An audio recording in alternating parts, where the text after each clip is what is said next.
Monopoly, Super Electronic Banking, How to Play. The object of the game is to have the most money when the last property is purchased. Lay out the board, then shuffle the chance deck and place it face down on the board. Place the title deed cards next to their corresponding property space around the board. Each player chooses a token and takes its matching bank card and reference card. Your reference card will indicate the exclusive rewards you can receive throughout the game.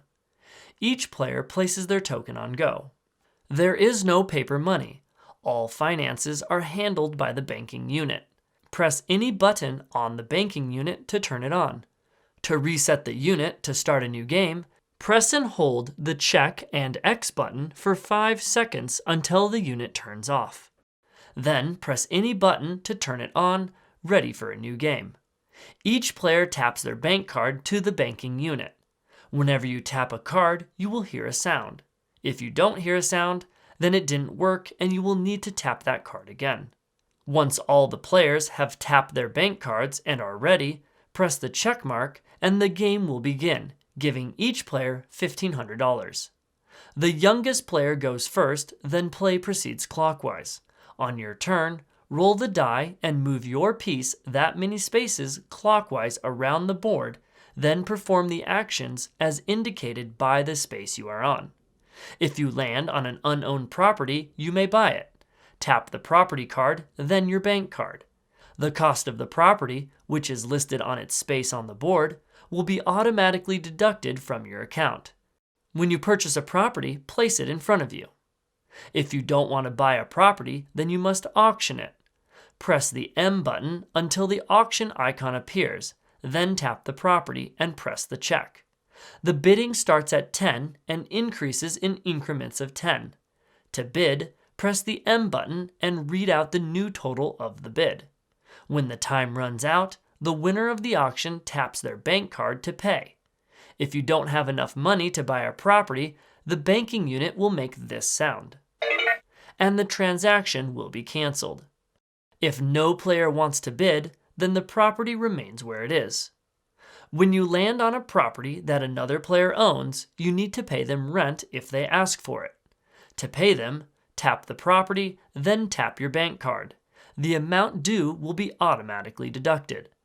If you land on or pass go, press the M button until you see the arrow icon, then tap your bank card to receive $200. If you land on chance, draw the top card from the chance deck, read it aloud, do what it says, then tap it. Then tap your bank card to pay or collect money.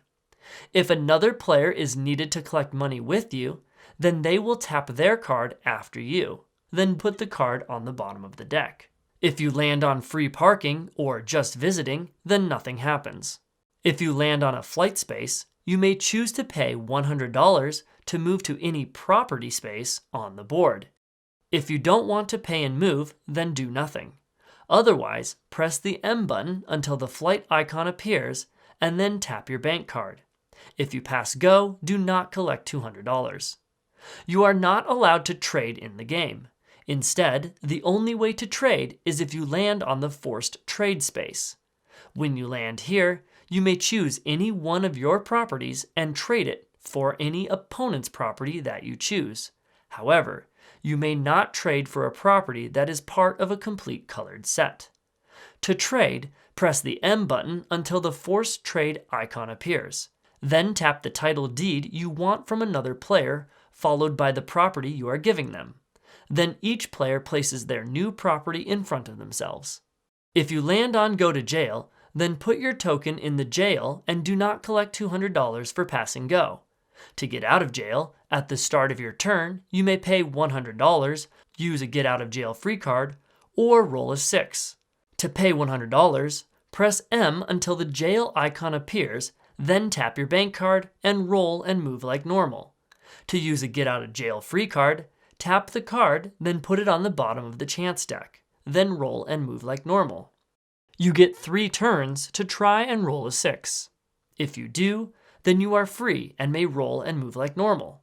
If you don't roll a 6 by your 3rd turn in jail, then you must pay $100 and use your last roll to move. If you are playing as the World Traveler, anytime you roll a 6, you can tap your reference card to receive $50, even if you are in jail. If you are the Frequent Flyer, then anytime you use the flight space, when you scan your bank card, it will be free. The Super Saver automatically collects a $50 bonus anytime they land on a chance card.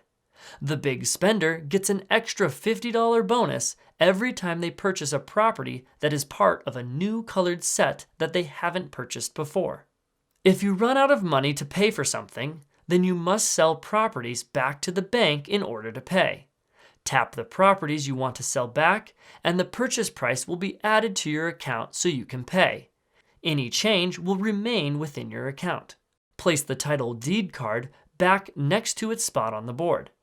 Players may now buy that property if they land on it. If you run out of properties and money, then your turn ends, but you remain in the game and continue moving and playing like normal. When the last property is purchased, the game ends immediately.